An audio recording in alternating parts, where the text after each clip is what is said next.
I went to the world's highest capital to look for solutions to Philippine traffic. Look at this cable car, so cool. They use it as transportation here in Bolivia.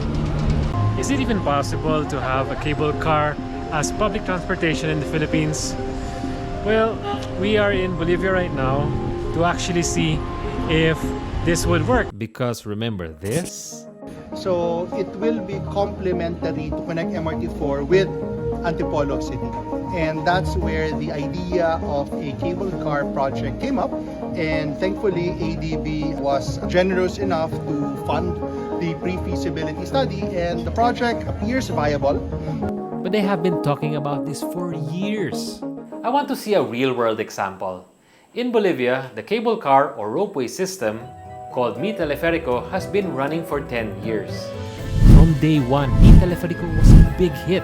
It grabbed international attention for how it helped commuters, reduced traffic, and created jobs. So, when we traveled to South America for our anniversary, I knew I had to see this world-famous transportation system for myself. Welcome to Bolivia. But going to Bolivia was one of the hardest trips I've ever done, and I travel a lot. Fun fact, Bolivia is visa-free for Filipinos. But take note, it took us a whopping 24 hours of flight time just to get to this side of the world. We just arrived after 24 hours of traveling. Brutal. So, we decided to make the most of this trip by passing through Chile to see the Atacama Desert. From there, we went on a wild 4 days, 3 nights cross-country road trip. We don't know where we're going, but it's gonna be a long day, long bumpy ride. Through the Uyuni Salt Flats, in extreme temperatures, hop on an overnight bus, and finally woke up in La Paz. This place really reminds me of the Philippines because it's traffic everywhere, and there's a lot of mga FX or buses that actually look like what we have in Batangas. Bolivia is the highest capital in the world at 3,650 meters above sea level. It has a population of over 1.9 million people living in a steep and compact city. This gave them a severe traffic and transportation problem until they invested in the ropeway system. There you go. Nice. Just opening my window so I can show you also the El Tropico. I couldn't wait to try it. But here's what worried me.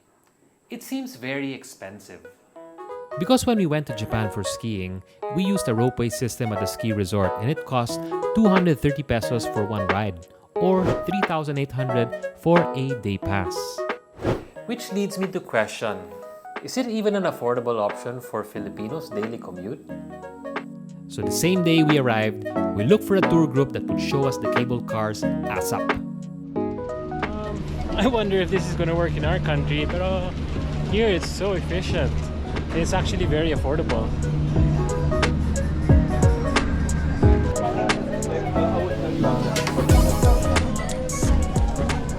Bolletas.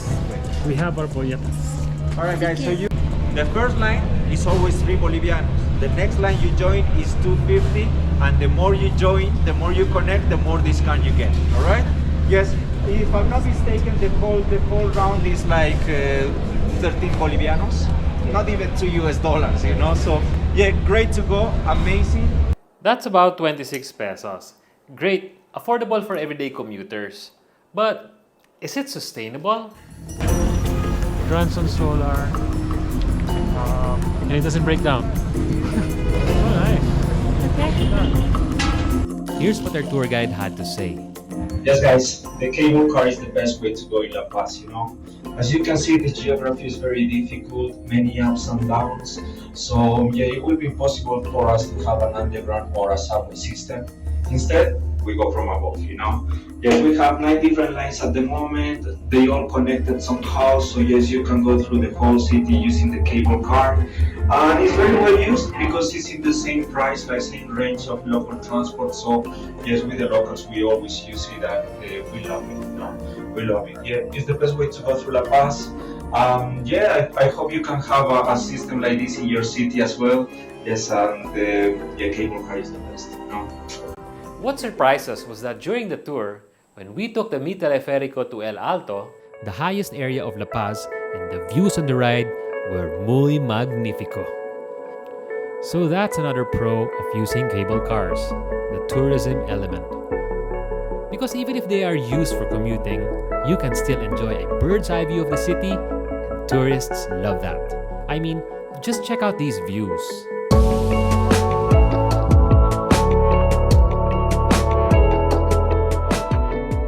Can you guess where in the Philippines they are planning to put cable cars?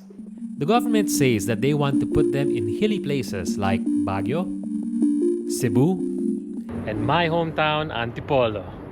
Speaking of Antipolo, they want to connect it to the MRT4 station here. So can you just imagine a cable car with the Metro Manila skyline like this? Or this? But then, we wanted to try it out some more. So we decided to go around the city without taking the cable car. We're kind of rushing it because we have to watch a show. Yep, what show? Chalita's Wrestling. Charitas Wrestling, we'll show you. Getting to the show, which was in El Alto again, took an hour by bus. Getting to El Alto by cable car? 10 minutes. What a relief for people who live there. While watching the Chulitas fight, I kept thinking about the cable cars and how much it makes sense. But the biggest question is, can our government even afford this? Apparently, the Bolivian government spent $234 million on this project, and it now makes a net profit of $5.8 million. It's expected to ROI in half the time they initially thought. To top it off, I found out that other countries in South America have adopted this same model. That's why I really hope our government finds a way to implement this in the Philippines. Not only was it an efficient way to travel, it was also very fun. But then I wanted to test it out one last time before we left. I wanted to see if we could take the cable car back to the El Alto airport and not miss our flight. We were on our last few Bolivianos and my wife was getting very nervous about this idea. But we made it to El Alto in 10 minutes and just needed to take a cab the remainder of the way. Another really fascinating thing about the cable cars here in Bolivia is that they are also all connected. So you can see this gray line over here when you can walk up this way and it connects you to the yellow line. With everything we saw in La Paz, I am convinced that this is a great solution. But I want to hear it from a local. Pero teleférico es No, bastante bueno, bastante bueno. Bastante bueno. And so, we left Bolivia feeling inspired and hopeful. Maybe someday our government will find a solution to our own transportation problems. Because it's frustrating to travel to other countries and see how transformative a good transportation system can be. And then, come home to, well, this. We can build incredible real estate developments and dream big. But without solving transportation, a critical piece of the puzzle remains missing. Hope you liked the video. I love to travel and explore real estate topics from new infrastructure like this, developing areas, and exciting real estate opportunities in our beautiful country. If you are also curious about real estate, please like and subscribe. And we will catch you on the next ride.